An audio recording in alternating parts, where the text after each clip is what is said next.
Thank you. That was just gorgeous. Love that song. Well, we have a special privilege today in welcoming our guest speaker, Reverend Christine Jeffers. Reverend Christine has been a minister for many years. She, for 22 years. That's a few. She found religious science in Paradise, California in 1984. She said that was during the best and the worst times of her life. And sometimes that's when we find religious science, is when we're just really needing it. She reports that the journey to embody the idea that she is one with the omnipotent, omniscient, and omnipresence of God is an exciting journey in which she engages daily through study, meditation, journeying, and spiritual mind treatment. Her passion and skill as a teacher of science of mind began in Northern California, where she served as an assistant minister. She founded a church, and then she eventually moved to Colorado, where I am so happy. She has been such a help to me personally, both at the last church I served and in this church. She was a key player in helping us affiliate with the Centers for Spiritual Living. So I've been very, very grateful for all that she does. She doesn't just do her job, she brings her heart to her work. And that's one of the things I really love about you, Reverend Christine. She works in the licensing and credentialing department. So she's the one who licenses ministers and is responsible for getting churches affiliated and takes care of us when we have challenges. She says there's never a dull moment, and I believe that. We've provided you with some interesting moments, haven't we? So please join me in welcoming this wonderful woman, Reverend Christine Jeffers, as she speaks about Plant Fearlessly.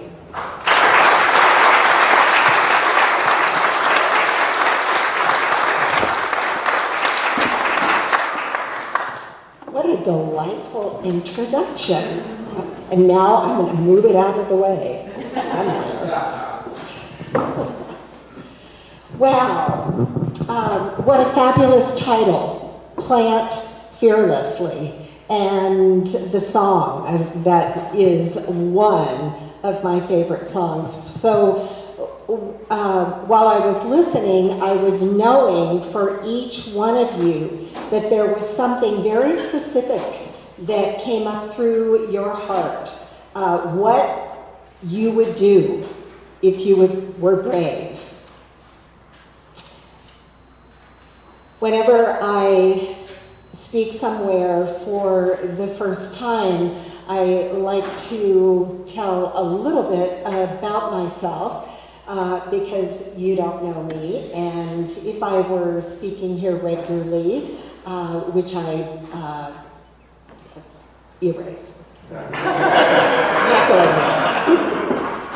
Anyway, so I have been out of real church center connection now for 4 years, since I moved to Colorado. And yes, I founded a center from scratch in the Yuba City, Marysville area of Northern California, which is about an hour north of Sacramento. Somebody's nodding their head back there. And when I look back on my life, and I'm sure that you have experiences the same, the synchronicity of things, the way that things unfolded, the places that I was drawn to, not realizing how much those places would change me. For example, the Paradise Church of Religious Science. And when I moved back to this area of Northern California, my intention was to move to Chico. And for a variety of reasons, my husband and I at that time and our 2 children ended up in Paradise, California, which is just about 15 minutes northeast up in the hills. Well, I didn't know that there was a Paradise Church of Religious Science. I didn't even know what religious science was. But I had a lot of other interests that that I had followed and been introduced to, and but timing is everything. And so when Reverend Marilyn says in the introduction that when I found the Paradise Church of Religious Science, it was the best and the worst times of my life, that is so true. Because the reality is that my life had to get as bad as it got at that point in time for me to be able to hear the message. For my heart to hear the message. Because I had visited the Paradise Church of Religious Science about 2 years prior to that, and I went in and I sat down and I was just like, what the heck are they talking about? So when I think back to the fact that 2 years later I was able to hear it, the only thing that changed in me was that my life was tanking. And I was reading a lot of self-help books. Maybe you could give me an amen on this if any of you have had an experience like this. I was reading a lot of self-help books, but everything that I was taking in was being projected out onto the people in my life. And so all the things that I was learning from reading these books, I thought, well, if they would only just get it and be like this and do this. And so that meant that I wanted them to change. So whenever we want anyone else to change or anything else to change, we put ourselves in a prison. A prison of our own making from our own perceptions. And apparently I had been doing that big time. And so I went into this church. Actually, I had an interview counseling session with the minister one of the ministers before I went to the church. And in the brief time that we sat face to face, for the first time in my life, I felt like someone saw me. I felt an awareness of myself that I had never even experienced. And so now, this many years later, more than 22, because this was 1984, now I can say that I really didn't know myself very well. And some of the things, the best and the worst times of my life, some of the things that I was seeing didn't make me very happy. It was actually very frightening. But for some reason, I was brave. For some reason, and I know what the reason is, because we live in a world of paradox. For some reason, I was brave because not only was I seeing the worst of myself, but I also was seeing the potential for the best of myself. And so the things that I actually wanted to plant, the seeds that I actually wanted to plant in my own life began to come up to my conscious awareness. And I was in a place that I felt loved and seen and accepted. A place where people, particularly the ministers and the practitioners, saw in me some things that I couldn't yet see in myself. The last thing that I ever thought or believed was that there were seeds within me that I could get up here and do this. The last thing that I ever thought was that there were seeds within me that I was a teacher. The last thing that I ever thought was that there were seeds within me that I was intelligent, that I was smart, that I could make a difference in my life. And when I started to make a difference in my life, then I started thinking, wow, I can make a difference in other people's lives.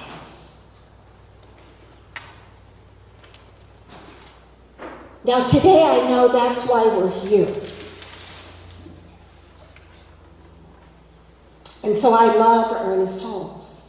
I love the teaching of the science of mind. I found myself in the Science of Mind textbook, the part of me that is brilliant, the part of me that is wise, the part of me that can learn to trust that there is something within me that knows how to express. Now, Dr. Holmes articulates this like this.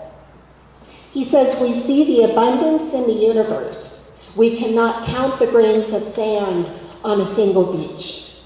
The earth contains untold riches, and the air is vibrant with power. Why then is man weak, poor, and afraid? These are the questions that the science of mind deals with. The divine plan is one of freedom, not bondage. So I don't care where you are in your experience. I don't care how successful you are. I don't care how evolved you are spiritually. I don't care how accomplished you are in your creative expression and your work life. What I know is that wherever you are, there is something new that is wanting to express through you.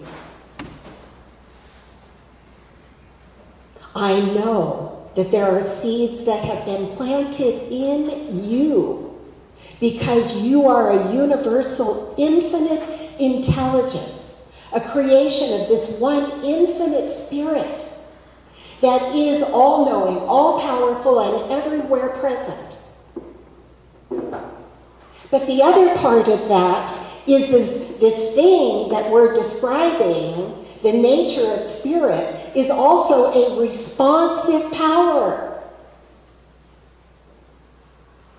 And we are so blessed, we live really in grace, because a lot of the times, the things that the law, the responsive power of the law from within us expresses and plants us in places that we don't even know we need to be. Think about it.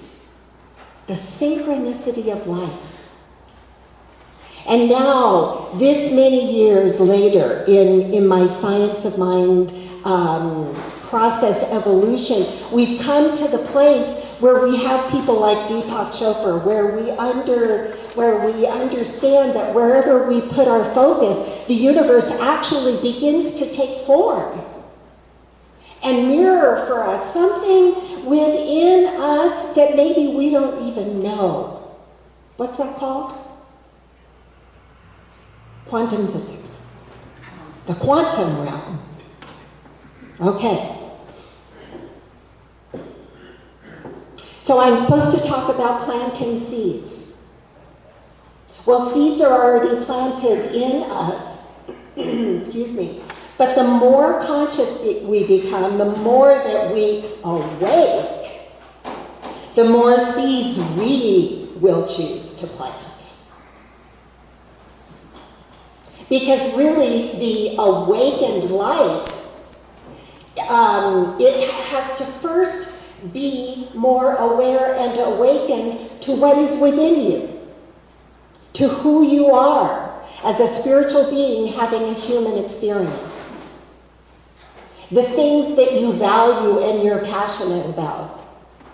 Somewhere recently I heard this and I thought it was just brilliant. That all you have to do is look through your checkbook or look at your online banking statement to see what you value.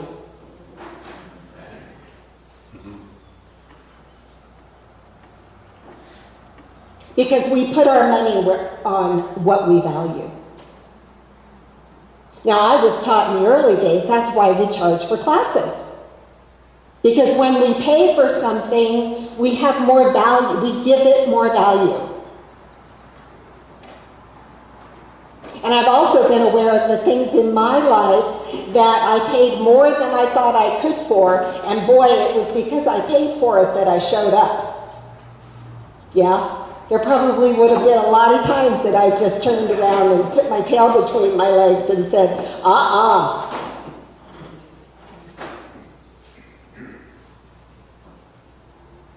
So we begin to plant.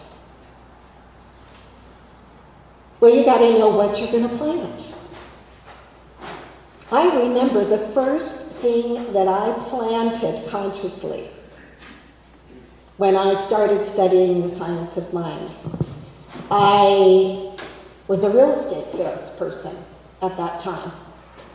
I was a single mother of 2. I had been divorced twice, so I was very disappointed. And I believed in the law of effort. Not the law of least effort. I believed that you had to work really, really hard if you were going to get anything. I didn't know anything about the abundance of the universe. I mean, I love being on the beach, and maybe I had some kind of thought sometime, wow, there's a lot of grains of sand on the beach. I don't think so.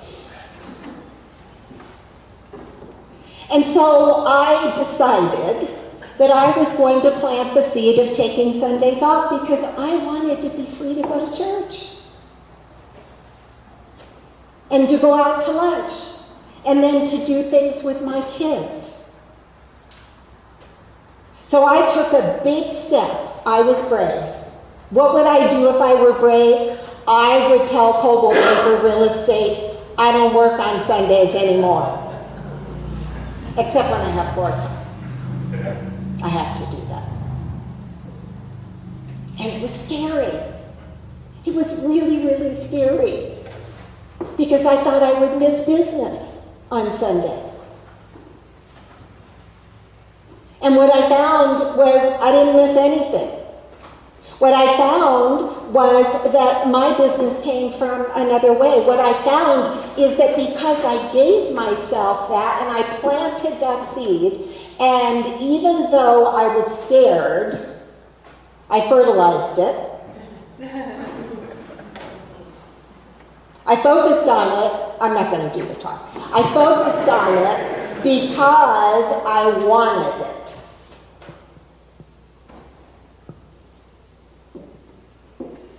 And because I was learning that I could trust the universe. I was learning that the universe loved me and wanted me to win. I learned that there were many ways to be successful. So can you imagine planting or, planning your garden, but sitting there and going, well, what do I want? Do I want squash?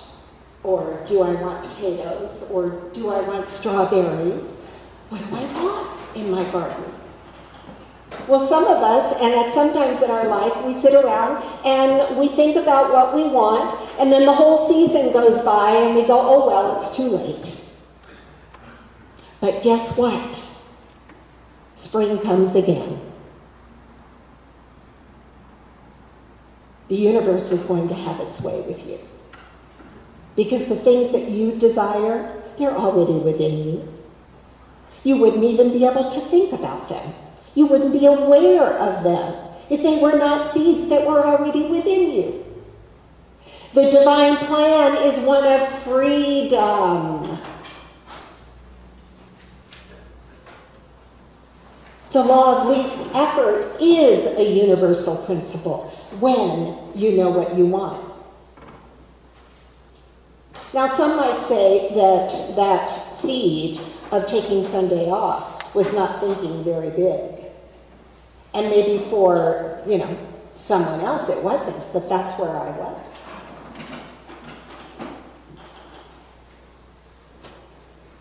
So do you know that you have to begin where you are? Wherever you are, you have to begin where you are. But oh no, we want to skip steps. Don't we? We want to skip steps. Okay, I planted the seed, and then we don't trust that the seed is planted. We've watered it, and that is fertilizing it, and maybe we do some extra things. But can you imagine going out to your garden and digging up the seed and going, well, I don't know if it's doing what it's supposed to be doing down in there. Is it germinating? How does the seed know what it's supposed to do? What a miracle. So what I want to suggest to you is that the things that you value, the desires of your heart are seeds. And that everything within that desire, everything within that idea that is necessary for the highest and best outcome for you and everyone else is inherent in the idea, in the desire of what you want. When our desires are born of our heart, we know the seed is right. When the desire is born from our conditioning, from our past programming, from the things that have happened to us in our worldly experiences that we formed judgments about ourselves and others, that seed's flawed. That seed will only take you so far. So I had to get a better idea than trying to fix everybody else. I had to turn my attention within and discover the seed of truth that was already planted in me. And I was told to listen to my heart. How scary. That's really scary. Because then, the game has changed. Then we're talking about what you really want. We're talking about something that is very, very meaningful to you. We're talking, and then, what if? What if it doesn't work out? What if I don't get it? What if I fail?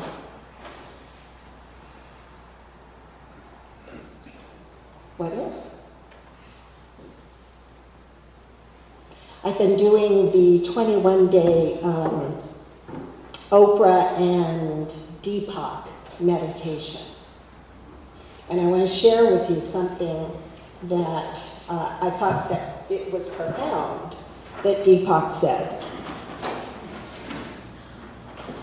He says, at some level, we all fear our dragons, our unresolved issues.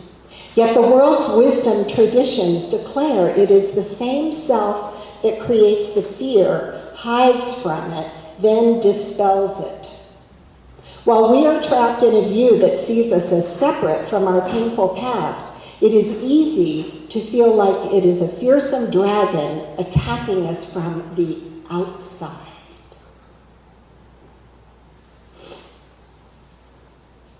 The next time you feel the beginnings of anxiety, anger, resentment, or any other negative urge, pause and say to yourself, this is all me.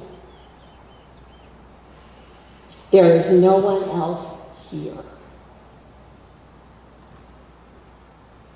We have a tendency to make up very scary stories in our own minds about ourselves and other people and about the world in which we live. But when we stop and we say, there's nobody else here. The way that I am experiencing the world is a creation of not just the seeds that have been planted in me by past experiences, but what I have come to believe about those experiences. Now I'm going to share something with you that I have no problems sharing with you, but I know that people have a lot of judgment about it. So I told you earlier that when I found the church, I had been married and divorced 2 times. And since then, I have had the pleasure to be married and divorced 2 more times.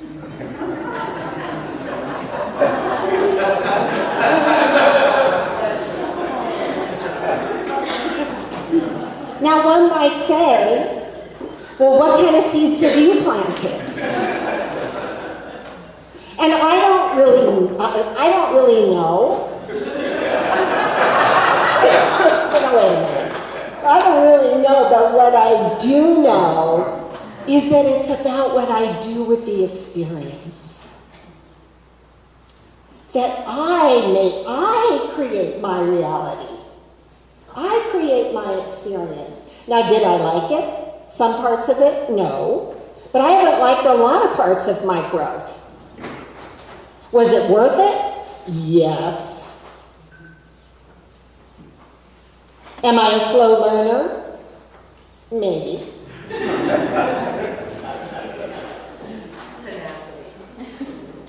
Do I want to do it again? Probably not.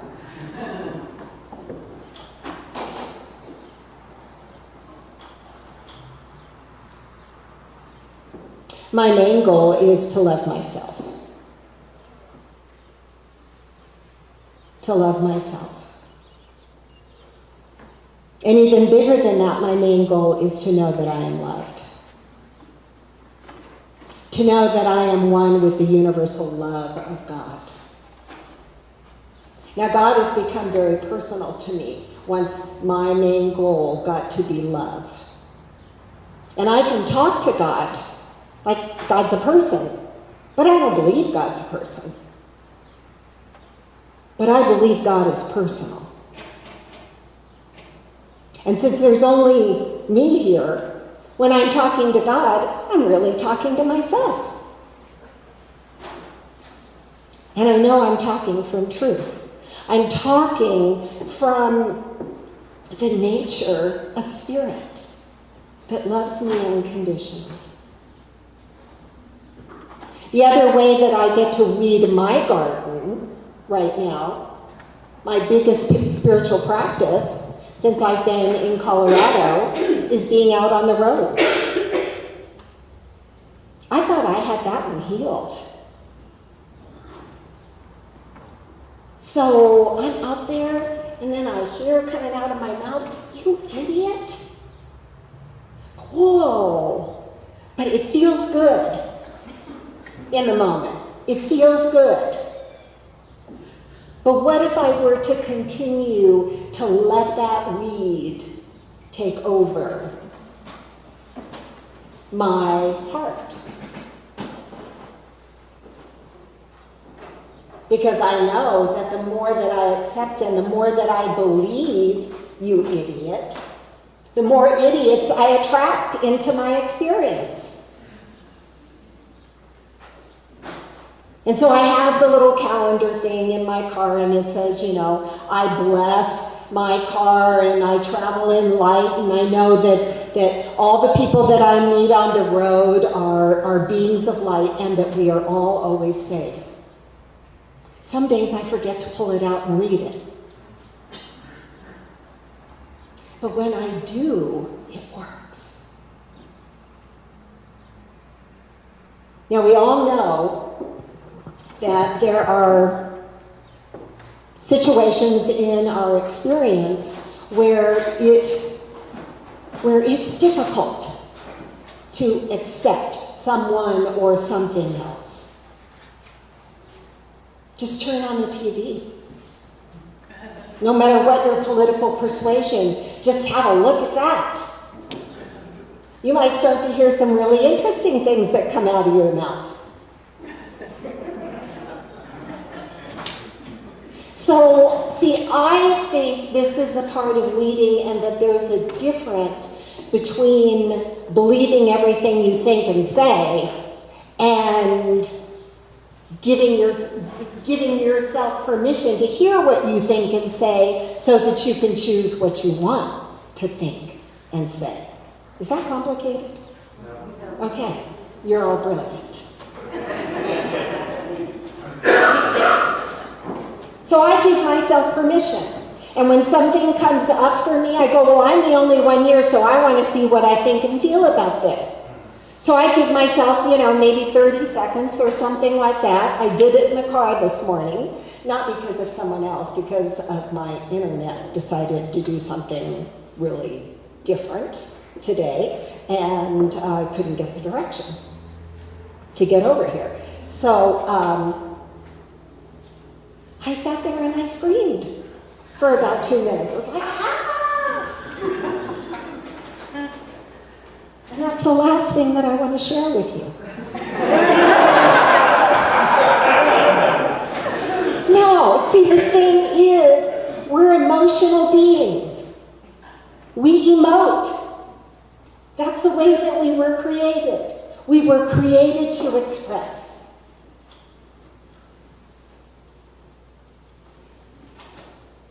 So the seeds that you plant are going to lead you into a greater area of emoting and expressing in your life. Can you handle it? Can you handle, no matter where you are in your experience, can you handle being like a 5-year-old learning new skills, being in new territory, being a seed that is planted in new soil? Can you trust it? Can you trust that you plant the seed, that it really does come from the desire of your heart, that you know within that seed is everything that is necessary for the unfolding of that idea in your life,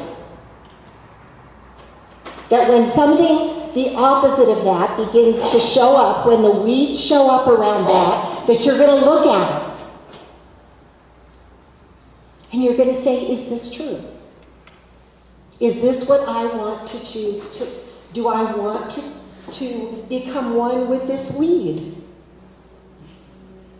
Do I want it to be the thing that I emote from?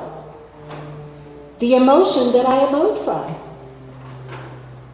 It's really, when you get it, when you take the time and get it down like that, in those questions, the answers are probably pretty obvious. And you might say, well, I'll take another 5 minutes and scream about it. Or I'm going to call up a friend and I'm going to ask for their support. Or when I go to church on Sunday, I'm going to get a practitioner to sit with me. And I'm going to go even further. I'm going to pay that practitioner. I'm going to put my money where I value. So I'm here to tell you that you can't go wrong. I'm here to tell you to do it. I'm here to tell you to take 15 minutes every day to journal, to ask yourself, what do I really feel about this?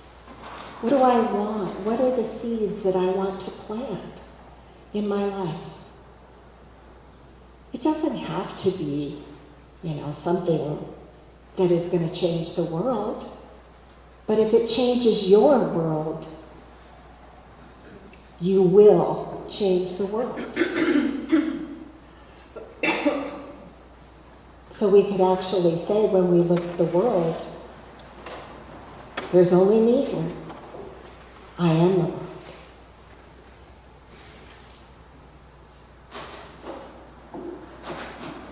Life is an amazing journey.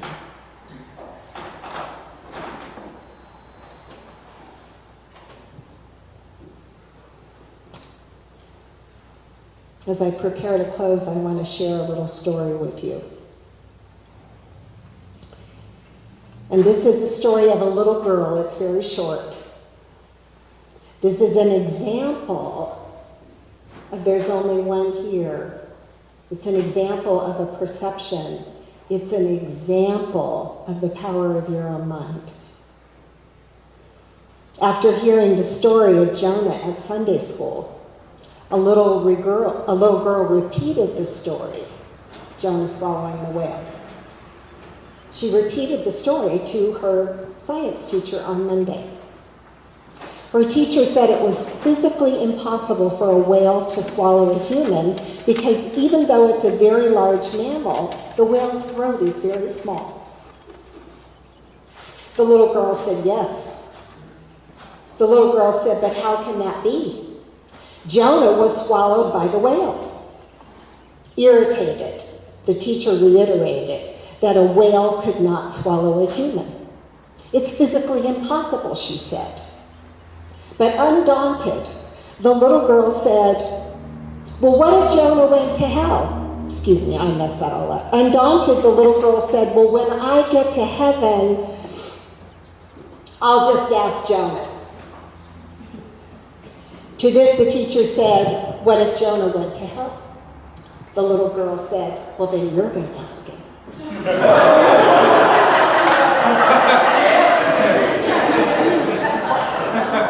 There's only one here when you're planting your garden.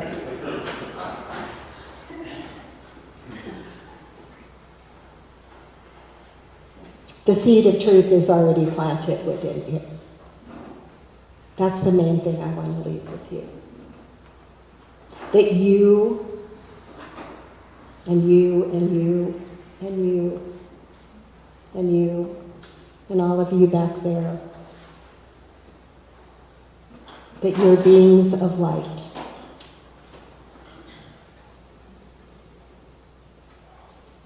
And that that light is the love of God within your heart that will lift you, will remind you who you are, will never fail you, never abandon you, will always tell you the truth. The truth that you are magnificent. The truth that you matter. The truth that you are here for many, many, many good reasons. So would you join me in a short prayer?